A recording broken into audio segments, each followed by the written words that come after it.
Very beginning, this is a very special interview, and it is my privilege to welcome to the studio, our studio at 48 Swanika Street at Belenpe, the Honorable Kennedy Agyapong. Honorable, you're welcome to the studio. Thank you very much. Honorable, we understand that you want to be presidential candidate of the New Patriotic Party. Is that right? Yeah, not just presidential candidate, but president. President of Ghana? Yes. We just don't need presidential candidate, but we need president. Of Ghana? Of Ghana. Yes, sir. Oh, what convinces you that you are the best person for the New Patriotic Party? Okay. My answer is simple. First, I have role models. And the role models, they are pragmatic ones. A pragmatic leader like Dr. Kwame Nkrumah. When you look at the existing infrastructure in this country, about 60% of it was done by Nkrumah in the period of 9 years, from 1957 to 66.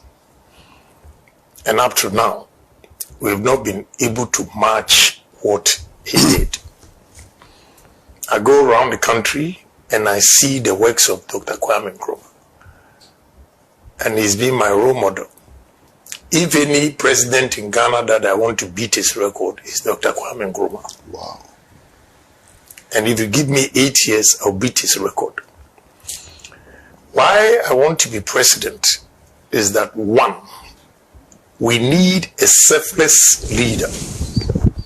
2, we need a bold leader.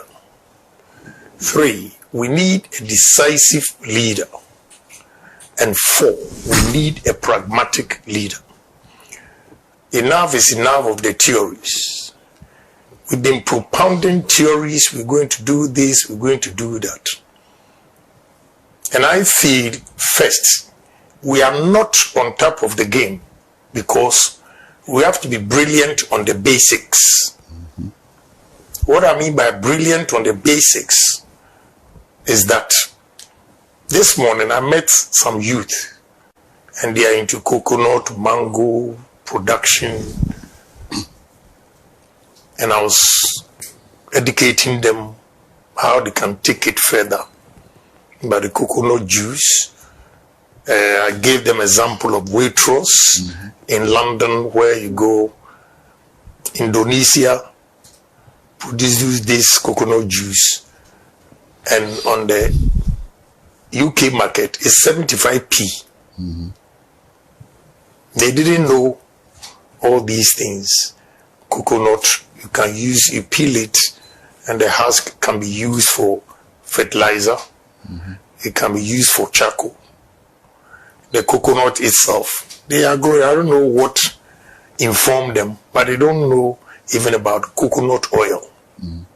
So this is what I mean by the basics. Mm-hmm.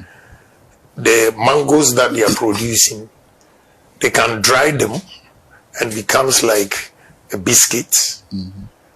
There's so many things. The pineapple, I told them, pineapple, we can use pineapple. When you peel it off, what you are going to throw away, you can use it for perfume. Wow, I didn't know. Yeah, perfume. Mm. Then you don't know the branches. Mm-hmm. When you go to Kenya, you see, they use it for sneakers. Pineapple. Kwasi, plantain, and banana, the stem. We use it for this carpet here.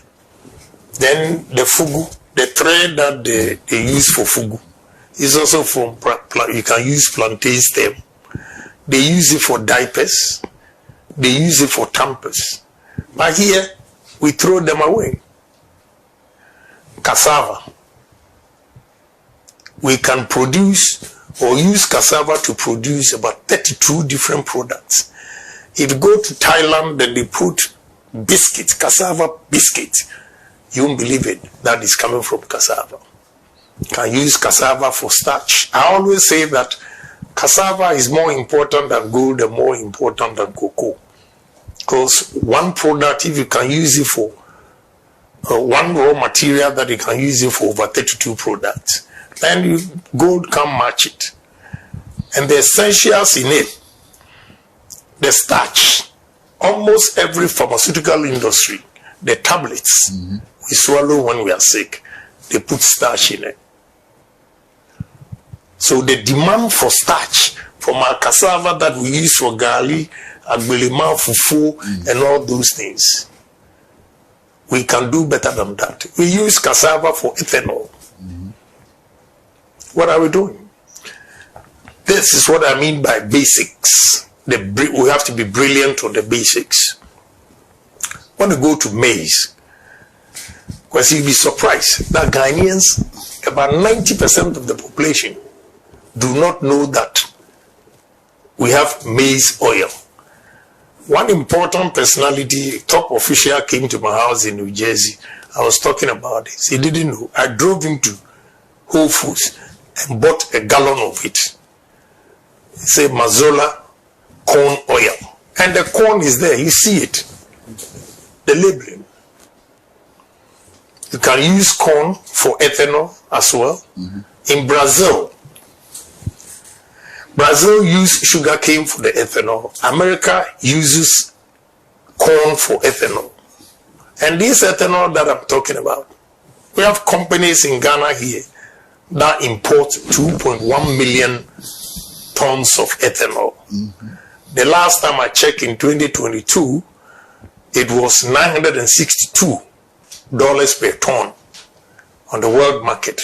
So if you are buying 2.1 million tons, you're clocking $2 billion. Wow.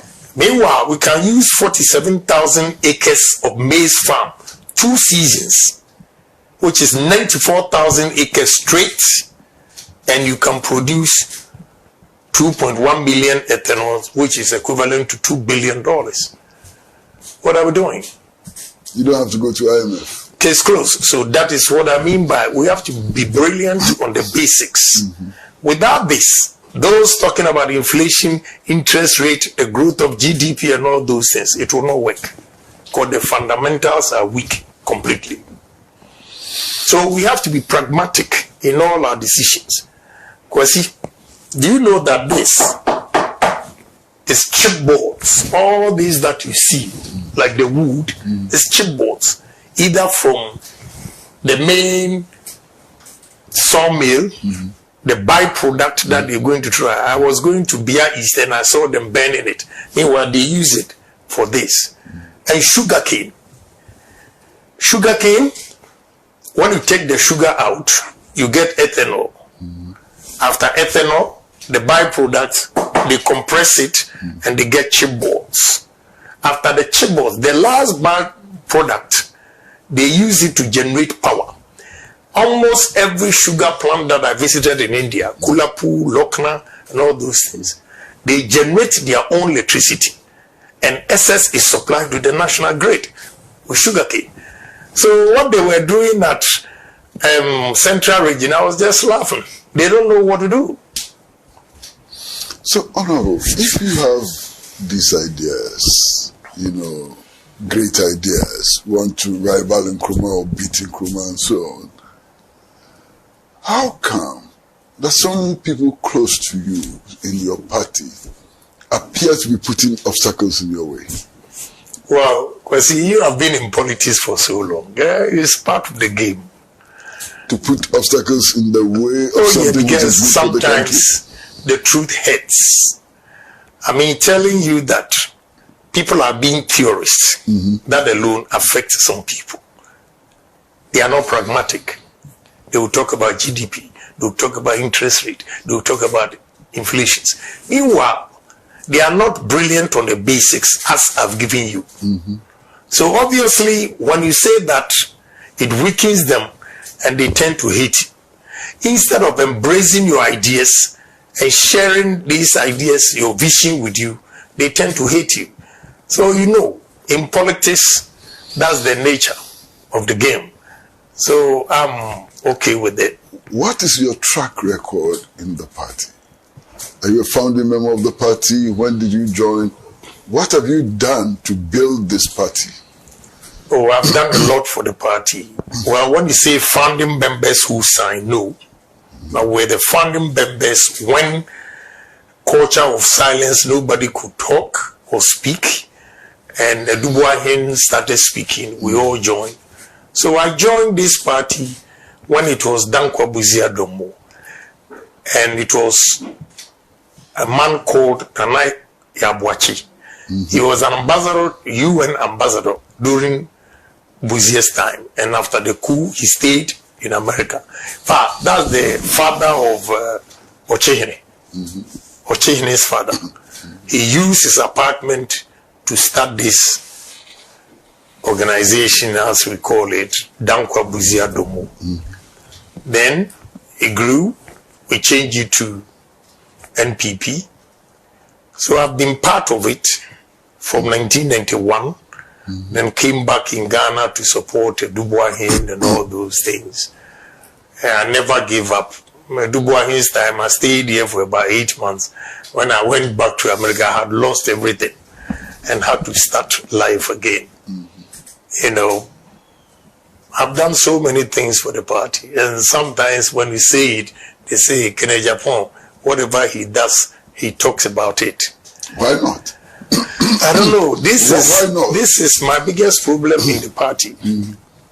I can tell you today that there's a proverb which says, a sheep sweats, but we don't see it, feel it, because of the skin. If I tell you what I went through, a whole officials planning that you should silence Kennedy Agyapong, don't give him businesses anymore, because when he gets money, he will be too powerful in the party. And they screwed me up. From 2021 to 2024, it was August 2024 that I got a contract. Wow. Yeah.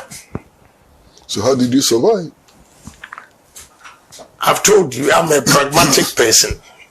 And I build businesses not based on politics. I build businesses looking at the demand of Ghanaian populace. And I make sure I do quality things so that wherever you go, irrespective of my party affiliation, because you know I give out or sell quality products, you are forced to come to me. That is why I've survived. I can tell you, my cold stores, I'm the only person who has built cold stores with ammonia. The ammonia system. The freon is not expensive, but the ammonia is very, very expensive. And mine can go as low as low temperature, minus 25 degrees. So it attracts a lot of people. They come, just they say, after taxes, somebody has given me $24,000, 3 months for renting one room. He has no choice because he doesn't want his fish or chicken to get spoiled. So he needs good systems. And I build good systems. So it has nothing to do with politics. They will come because they want quality product. That is how I've survived. But I will tell you, I will not be ungrateful. The first term, I also got contracts. Why not? But the last time MPP people, I hear the arguments they make. They don't know that it was deliberate attempt to collapse Kennedy Agyapong. But they didn't succeed. No, it didn't work. But it worked because now they need money to fund the party and they don't have it. I was going to come to that. I mean, this is a party with people like you. Obviously not just with a few others. And in the beginning of the year, we heard that party workers were not being paid at all. How come? That there are big people like you, resourceful people like you, and party people were not getting paid. What happened? What went wrong? I'll tell you the gospel truth. I believe we are all Ghanaians. But if people sacrifice their life to make you whoever you are, the only thing you have to do is to reward them and appreciate their efforts. It was unfortunate that we did not help a lot of people.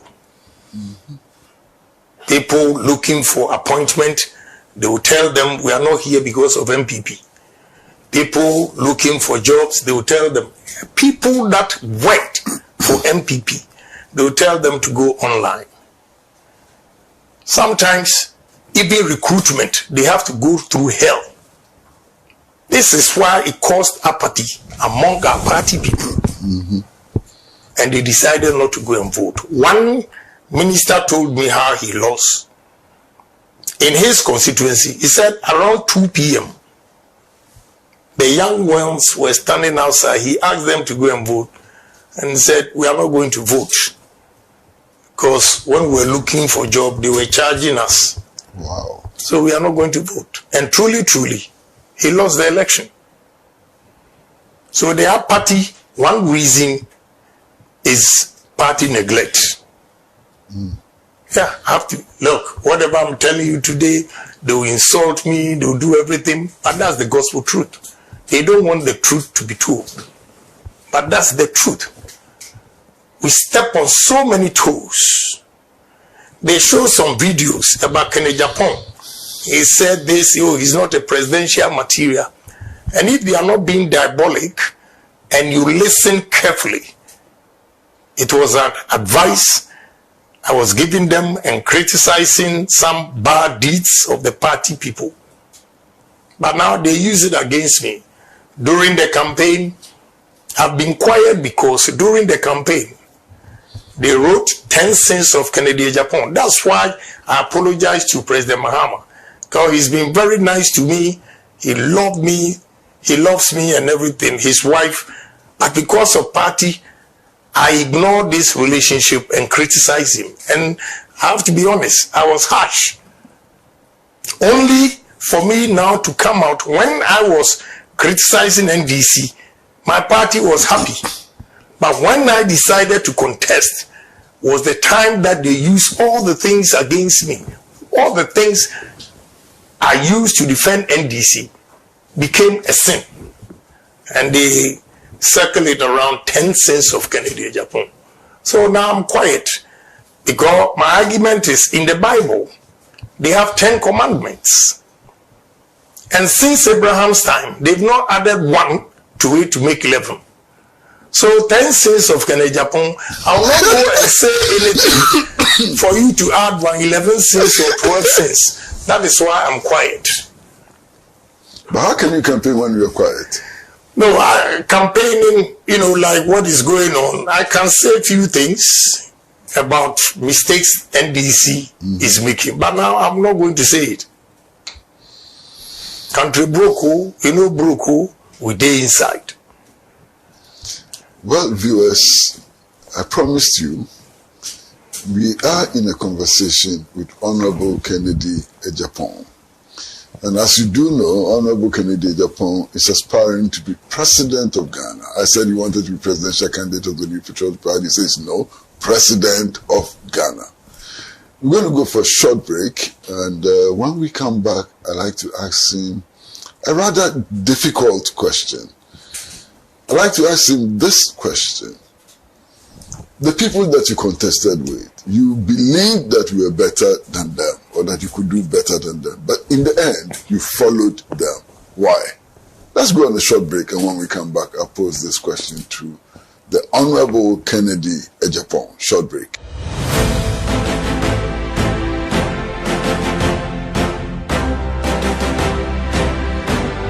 Convenience. Let me see your hand.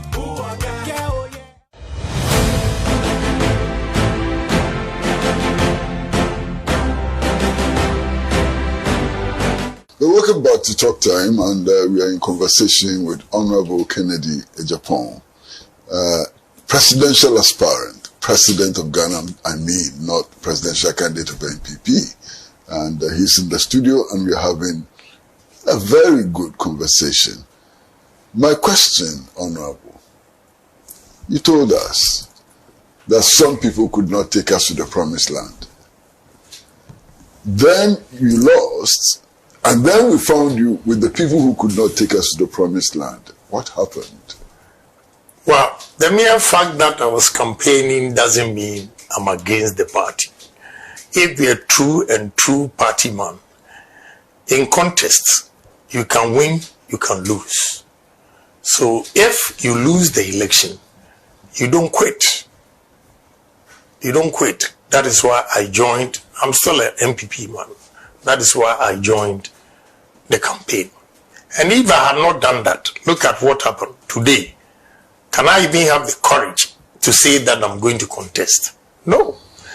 Those who didn't have the patience and left, now they cannot come back and contest. So I decided to stay and look at what God has for me, in store for me in future. And we're back again.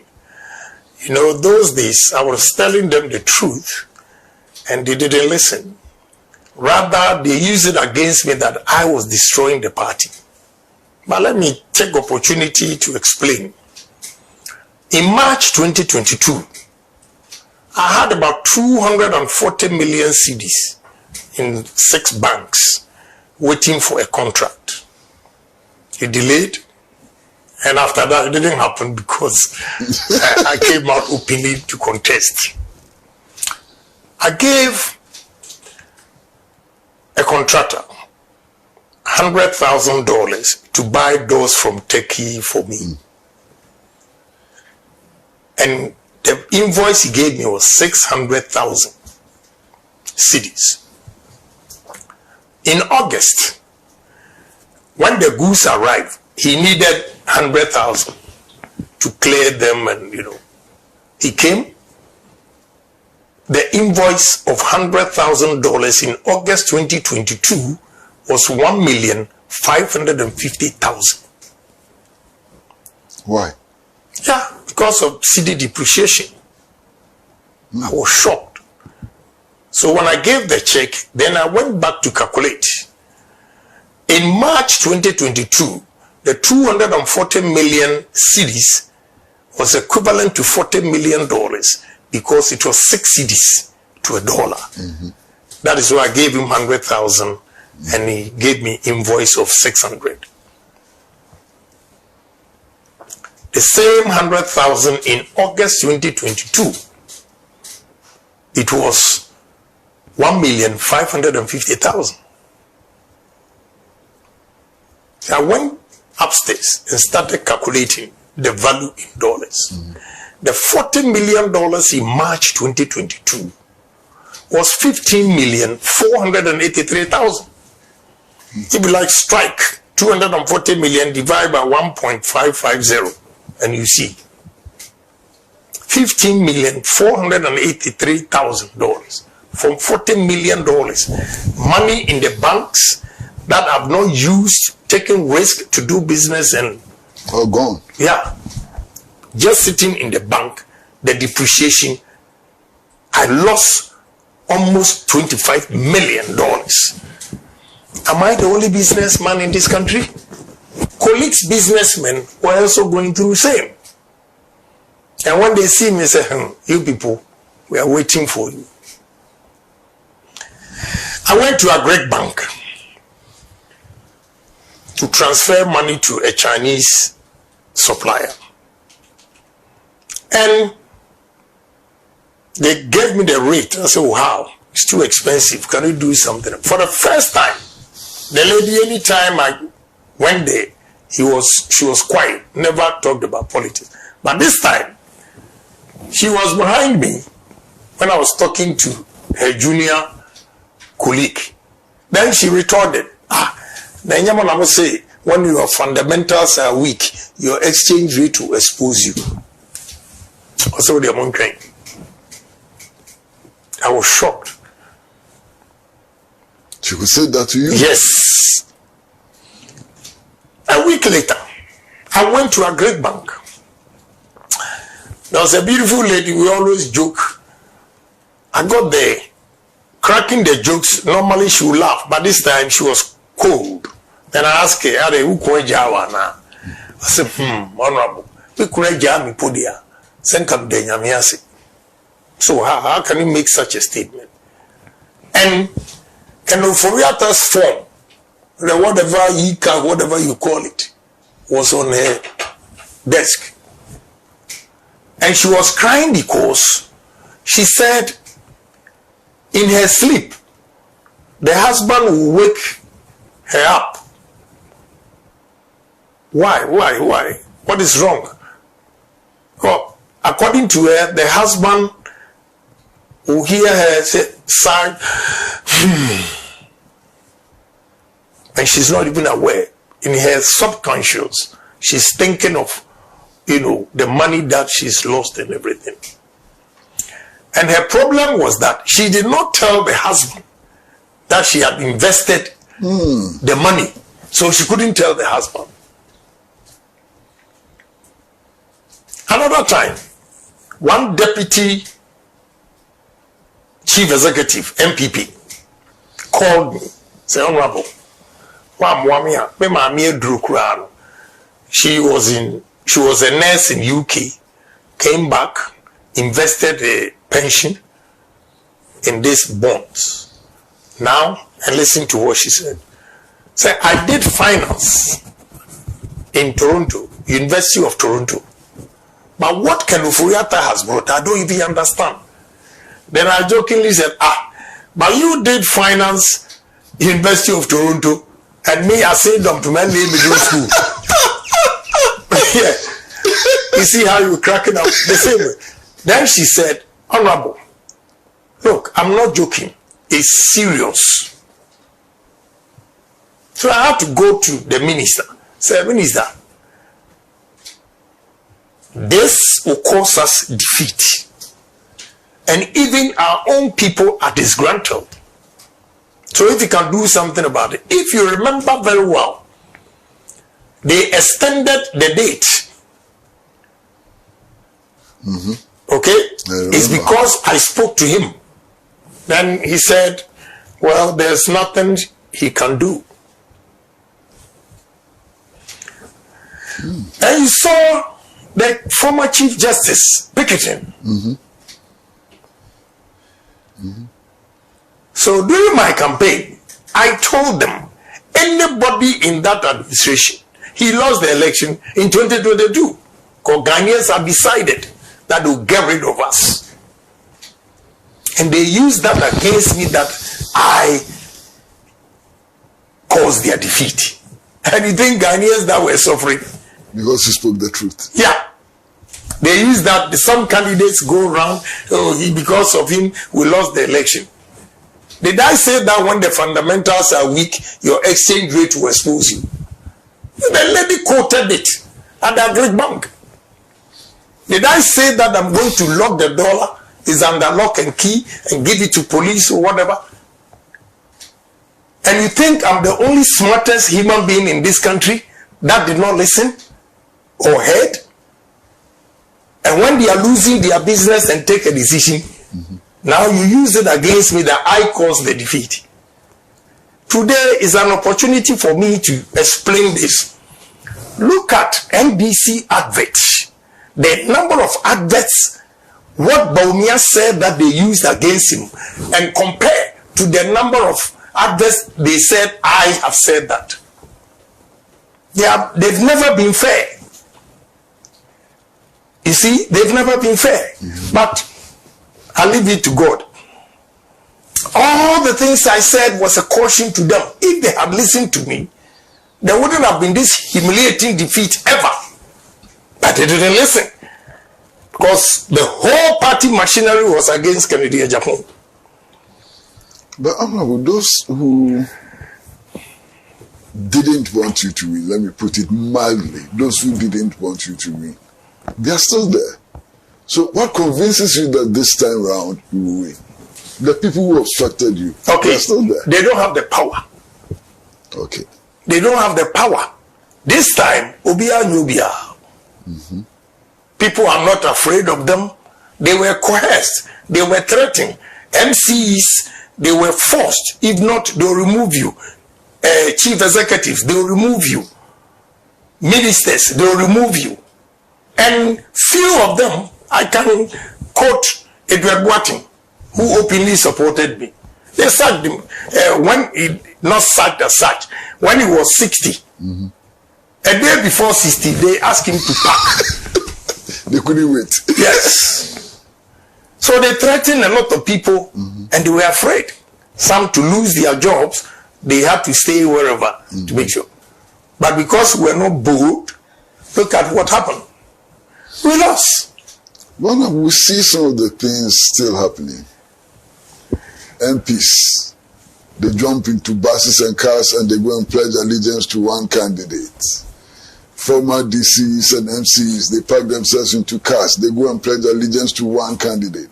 This is what happened. It's happening again. You see, let me tell you, Kwesi. Yes, sir. You should, as a leader, you should have your strategy. Do you know the number of people who have come to me? But I say, let's work together. I don't do those optics. So I'm not scared. Even when 136 parliamentarians were against me, only Cynthia Morrison, Honorable Cynthia Morrison, came out to support me. And you see what they did to her. So it means all those who were in position of trust, MCs, DCs, ministers, they were right not to have supported me because they would have been sacked like they did to Cynthia Morrison. They ganged up to make sure that he lost the primaries because he supported Kennedy. So I forgive all those people that out of fear voted against me. This time, they have the freedom and the right to choose a candidate that Ghanaian loves to lead MPP. A candidate that Ghanaians have confidence to solve their problems. A candidate that the youth are yearning for to come and create jobs for them. And I know most of the people that voted against me are discerning, they've regretted, and I'm hopeful that this time around, God will lead me through. Yes, we're going to go for another short break, and when we come back, I'd like to find out more from Honorable Kennedy Agyapong. Your name sometimes they say is Akompreku. I'd like to find out whether that's your true name or is a nickname. I mean, Akompreku may be Ifrihifa. So short break, and when we come back, we'd like to know what this Akompreku thing is about.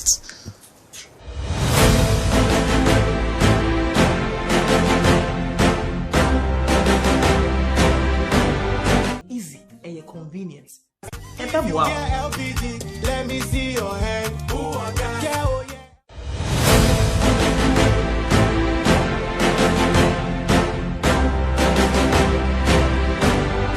Yeah, welcome back to Talk Time, and we are in a conversation with Honorable Kennedy Agyapong. Hopefully, President of Ghana, 2029, January 7th. Now, Honorable, I hear people call you Akompreku. What is that? I mean, is that your title? Is that your name? Akompreku is just a title. Those who live along the banks of River Pra. And because I'm from Asin, the River Pra area, and you know, the African belief, he said, anybody who has that symbol, you don't eat yam, some kind of yam, we call afasia or whatever. So it's just Akompreku, a warrior, you know, just from the river side. It's not my real name. So you don't eat afasia? No. You believe it? Yeah, because the first time I was stubborn, I ate, and there were a lot of boils. Oh, okay. Yeah, so ever since, I've never tried it again. Okay. But that name is not just about balls, it's about something, it's about strength and so on. Yes. So it's not my name. Yeah, but what is it? What does it add to you? Simply straight talker, fearless guy, you know. But that seems to be true. But if you say so. That appears to be true because you talk freely. Yeah. You know, no bones broken. Yeah, because I'm bold. Right from inception, You can check from Kumasi, Adisada College, Winneba, and all those things. I've always been a fearless and bold guy. I'm not afraid. I only tell you my peace of mind. And one thing good about me is, let me have an argument with you today. When I leave here, that's it. Sure. I don't think about what I'll do to him. You know, some people are so malicious. When they speak to you, they go back and sleep over it and what they are going to do. And 5 years they're planning to get you. You know, when I speak my mind, that's it. I don't have anything against you, you know. Honorable, can we spend a little time to talk about the arrangements? There's been a lot of talk about top-down approach, bottom-up approach, and so on. The arrangement for the election of the presidential candidate, are you comfortable with it? Well, at this point in time, I don't have a choice than to go by whatever they are saying. But I was of the opinion that we start from bottom up. But it didn't work. But it's not, you see, in politics or in a party, it's not everything that you say that you think the whole entire party should accept. So I take it in good faith, whatever decision. You know, certain times there are changes that are necessary to be done. So I don't have a problem. Just as I also started talking when Dr. Bawumia was going the thank you tour, I told them that we should give amnesty to all the party people that have left out of annoyance and all those things. And today they granted it, they've given them amnesty. I also spoke against what they do to former chief executives, former constituency executives, former members who have taken key positions and do not have voting rights. Nobody can take that credit because I use myself as an example that I've been a member of parliament for 24 years, 6 consecutive terms. Now that I'm no more a member of parliament, I don't have a voting right. How? So by so doing, I added the chief executives, constituency executives, and any member that has played a key role to have a voting right. And it was granted. So now, if you want bottom up, and they say top bottom, why would you disagree? You can't get everyone. You can't win all. You win some, you lose some. They were managed to speak on behalf of the disgruntled people to come back. They've granted it. I managed to speak for all parliamentarians, former parliamentarians, MCs, and they've also granted it. So if you don't win bottom up, no problem. But I am true party man. I'm not scared of anything. Because I know the grassroots, they are waiting patiently for me.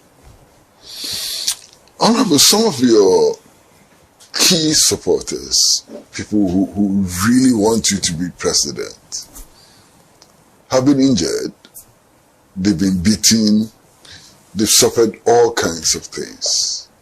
What are you doing for them?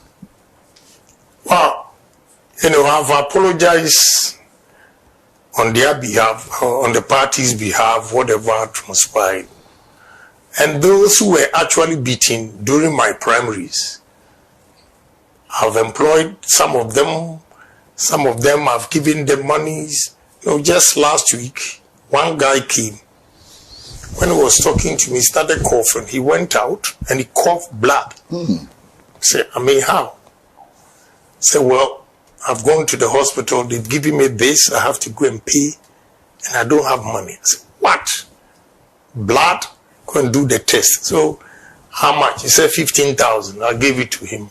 Because I know the role he played for me. You know, I believe in loyalty. So I've been helping. And the party people, when they come with their needs, those who have been hurt, those who have been beaten, I help them in my own small way. So I think that's what I can do for them. There should have been a policy where the party itself has some coffers with money to solve such problems. Unfortunately, the party, they don't have the money. The two people that I think we didn't treat them fairly were the national executives. They didn't have the power to use their own mind to run the party. They didn't. Because they didn't have money. Nothing. Two, the chief executives, the district chief executives and metropolitan chief executives. During Kufuor's time,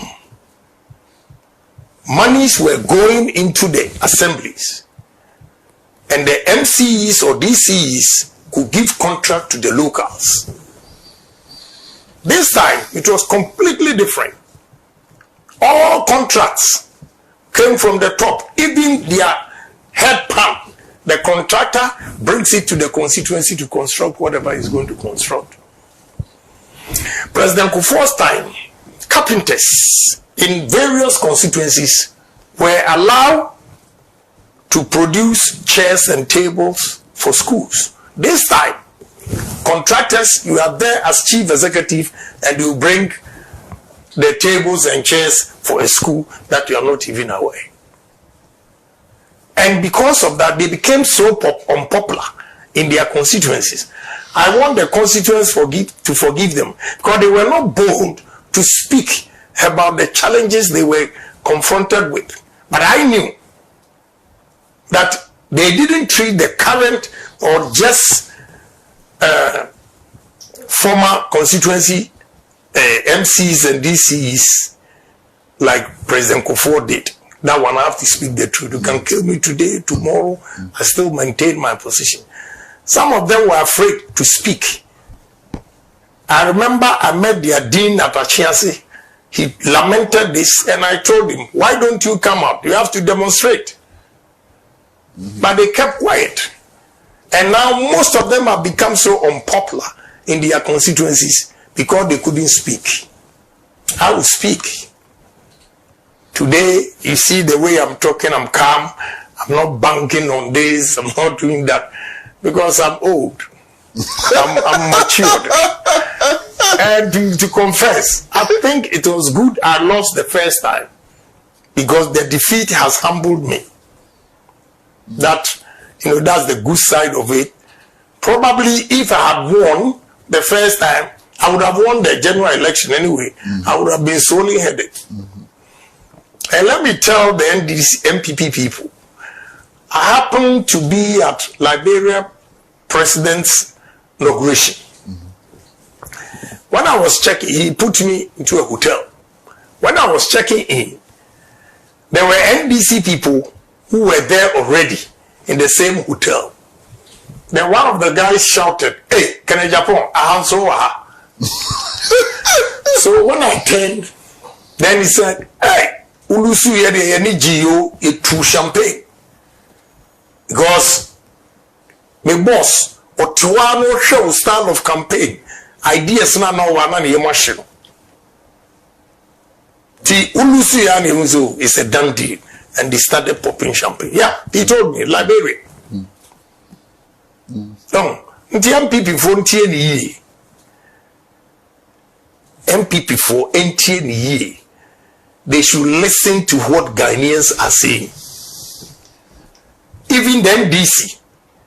I will hear President Mahama, may ideas bear me and son. I incorporated a. Oh, somebody said, oh, we are, and I'm saying, now, party, if one they don't accept, be accepted. Big deal. Ghana first.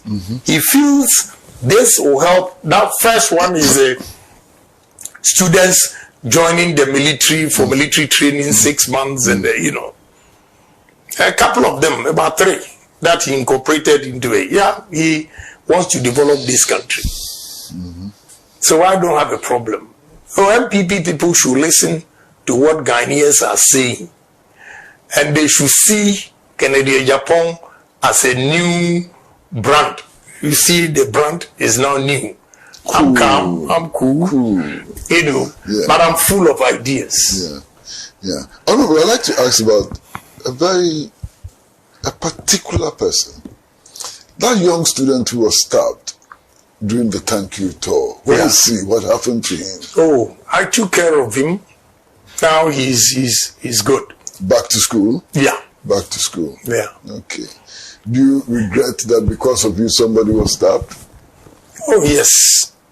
It's unfortunate, but every misfortune is a blessing. I don't say this to disgrace the mother. Through the stabbing, I got in contact with the mother. And now I set her up. So maybe through the son, now she has a capital to do business. See, it's all good. But yeah, thank you. He came to me the other day, the boy himself, came. He's well, he's back. School. But all I'll say is the advice is we shouldn't take politics that far. We shouldn't take politics that far. And if they don't read the Bible, they should go and read. It says, what does it profit a man if he gains the whole world and loses his life? You read the Bible? I did BK, I did RS, and I did theology 3 years. But that's different from believing in it. I believe in God, yes. You're a serious Christian? Yes. Anybody who thinks there is no God, I personally think he's a fool. Because I don't want anybody to come and tell me speaking in tongues means he's a Christian or whatever. No. But what makes me believe, even if it's not God, in traditional religion they call it omnipotent.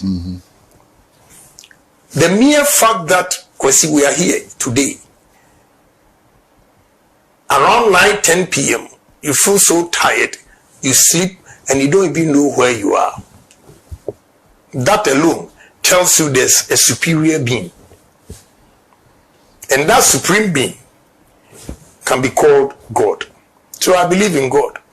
But I'm also aware of all these bishops and archbishops who make predictions that never come true, especially with elections. Yeah. They also claim to be speaking in the name of God. But if you read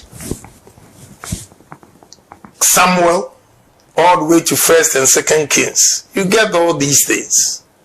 Samuel was a man of God, his prophet. There were other false prophets.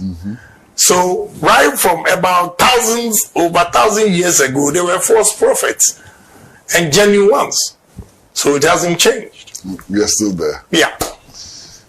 Well, we're going to take another short break. And when we come back, this is going to be the last leg of this conversation. I'd like you to assess the current situation where we are today. And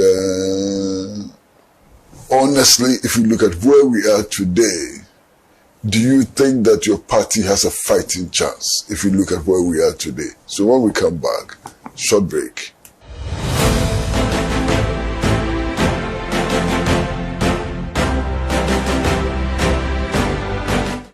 A convenience.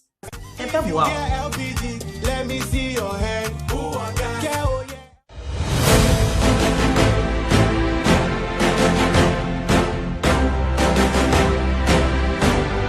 Well, welcome back to Talk Time, and we are in this conversation with Honorable Kennedy Agyapong. Honorable, you say it as it is. Everybody knows that about you. The current situation where we are now, do you think that your party has a fighting chance? Well, the answer is simple. We have a fighting chance, but depends on the candidate they choose. If they choose Kennedy Agyapong, they have a fighting chance. I'll beat NDC hands down. And I'm going to do it. I have fantastic ideas as I speak to you. See, we go back to what I said. Brilliant at the basics. When I went to Dubai and met a group of businessmen trying to bring businesses to Ghana, and just cherry tomatoes. The demand on European and Asia market, you have no idea. From Accra Place, Pram Pram, all the way to Aflao. What are we doing? What are we doing?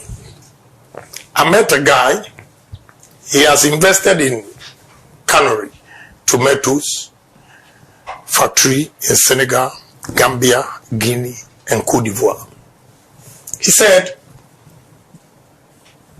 when he first got to Senegal, 1 hectare, they were producing 15 tons. Today, they are producing 70 tons per hectare. Wow. So economies of scale, they are very, very competitive compared to a Ghanaian farmer who is also producing 15 tons per hectare. The cost of production obviously becomes high. So when I came, I immediately went to Accra and acquired 56,300 acres. Speaking to my Indians and what we want to do, I went to Adidomi. I acquired 30,000 acres at the Kulu, 30,000 acres for ethanol plant. I'm going to do that because I have 4 girls and they are all from Adidomi. Every human being is selfish. Yes. How many children do you have, by the way? I have 22. I've always said. Hey, yeah, I have 4 girls. 4 girls. 22? Yeah. How did you manage it? Well, I love kids. Wow. I love kids. And 4 of them from Volta region, Adidomi. The girls? Yes, the girls. All your girls are from the Volta region? No. Oh, I say 4 of them. Okay. So I bought those land to put up the ethanol plant to make sure when I'm dead, they will inherit that and run it. I went to Dubai and met the king of Fujairah, and we're talking of cotton plantation. And when we start from growing cotton to the knitting and everything to get this material, it will employ 45,000 workers. And I've cited Tumu, Sisala area that we're going to do it. I know why I want to be president. All these investors, they have confidence when a president is speaking to them than a businessman. It takes a long time to convince them. But if you are president and you unveil your vision to them and they buy into it, they easily buy into it because they have the backing because of political, instability. So with me as president, I will create jobs for the youth of this country. You have no idea.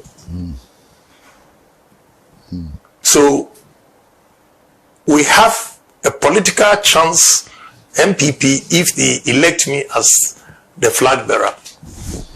I've been talking to some people and they paint all kinds of scenarios. And one of the scenarios they paint is a scenario where you have been elected as the candidate of the New Patriotic Party.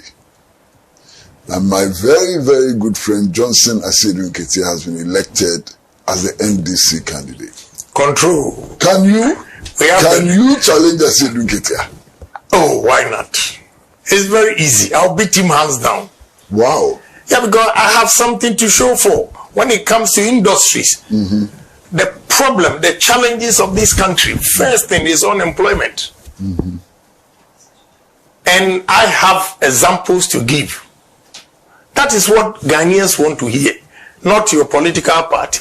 This time, the politics is going to be about personalities, the individuals, and their capabilities. The achievement. Yes, the achievement. And I stand tall among all candidates, both NDC and MPP. What if the NDC decided to go with Professor Jane Nana Opoku-Ajuma?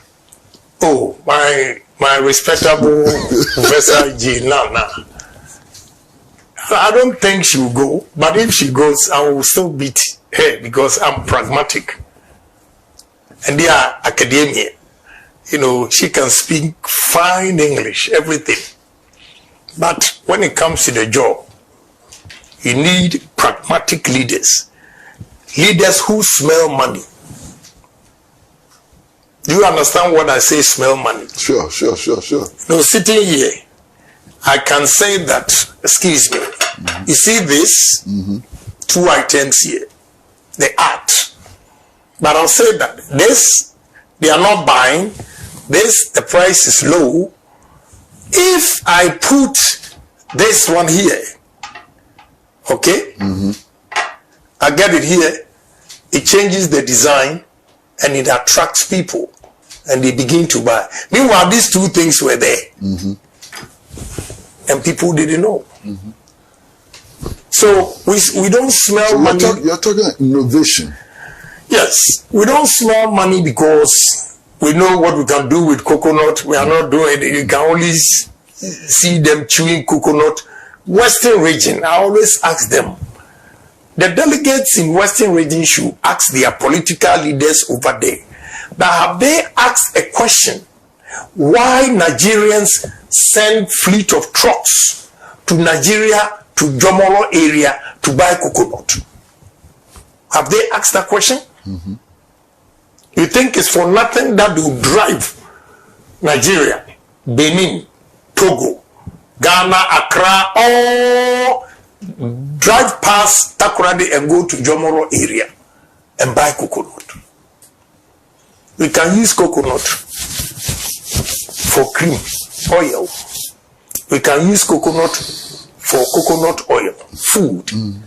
We can use the husk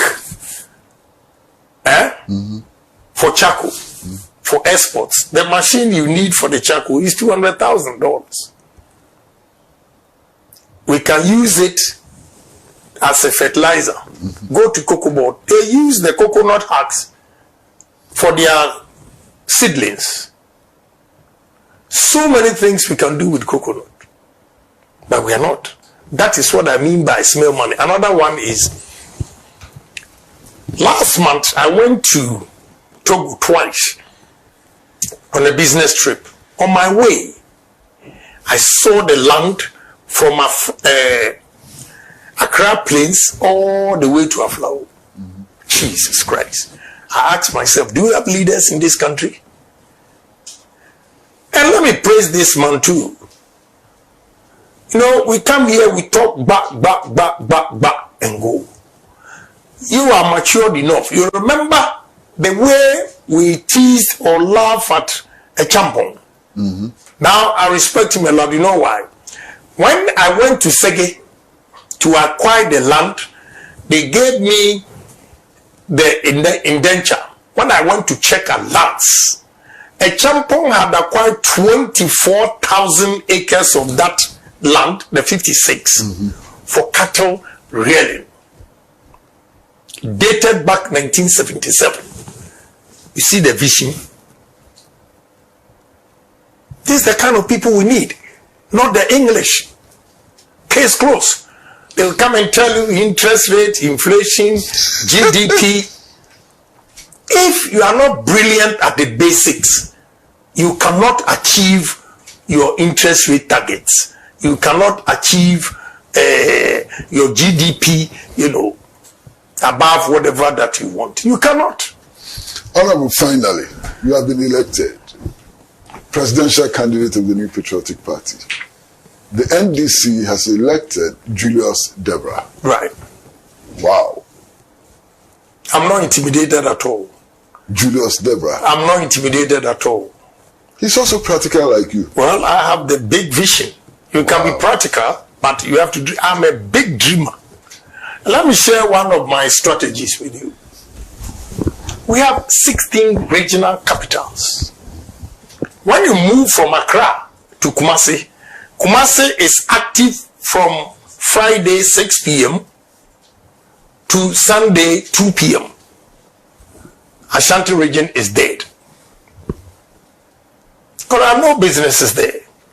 And you cannot determine the growth of the economy by the market women. No, that is not how you assess growth. So my first approach is that Accra is choked. We have to decentralize most of the ministries. First, Minister of Energy will go to Western Region. 2, Minister of Education will go to Central Region. We give them education. 3, Ashanti Region is big area. You give them lands and forestry and works and housing. Northern Region, you take Minister of Agri because they have huge, vast lands that we can develop. Minister of Trade, Eastern Region, you give Sunyani Environment, Science and Technology. You continue to Upper East. Why? Because when the ministries are moved, one in Greater Accra, all those ministries, we're going to turn the ministry enclave as a financial hub. As a financial hub. Then we'll use why it is easy to start moving the ministries is that all the regional administration in the various regions are underutilized. The capacity. So initially when you move Minister of Energy, you split regional administration in Western Region into 2. When the workers go to Western Region, they begin to rent. People now will begin to build construction. People will make phone calls. People will go to restaurant, market to eat. That's the beginning of growth. Okay? People will stay in the hotel because one transaction may take you about 2 weeks. When you go to moving pick, I see a lot of whites or foreigners there. They will go. Minister of Tourism will go to Volta Region because you know why? Traveling around Volta Region, I see the potential in tourism. Odo River, whatever they call, very simple. This young man came to visit me in Dubai and I showed him. This is what I mean. We are going to dredge the Odo River below sea level, clean everything, make sure we sack all those quarters, build affordable restaurants, we put boats, and I've tracked it. It starts all the way from Insawam. So can you imagine the tourism industry? What we are going to do? I showed him another right in the middle of the sea in Dubai. They've created an island. Ghana is the center of the world. And we don't have a hotel with the name center of the world to attract tourists to come to. We are going to build a hotel in the sea. It's possible. I have seen it work elsewhere, and therefore it's going to work. Yes. Honorable, thank you so very much. Thank you so much for coming. Thank you very, very, very much, Honorable. Thank you. You're welcome. Thank you so very much. Thank you also for giving me an opportunity. No, it's good for us. It's good for us. Maybe better for us than you. So thank you very much for coming. Now, viewers, we've been engaged in a conversation with Honorable Kennedy Agyapong, who wants to be President of Ghana. And he has shown us why he wants to be President of Ghana. First of all, by becoming the presidential candidate of the New Patriotic Party, and then. We hope that he will come back again many times as the campaign intensifies, as the struggle to improve Ghana intensifies and so on. We will pray that he comes back again. But until then, it's goodbye from all of us at Pan-African Television, the producer of the program, George Vinair, and all the people in the MCR. I'm not so sure who they are today, Akapo and the team, So it's from all of us. Thank you very much. Stay with Pan-African Television.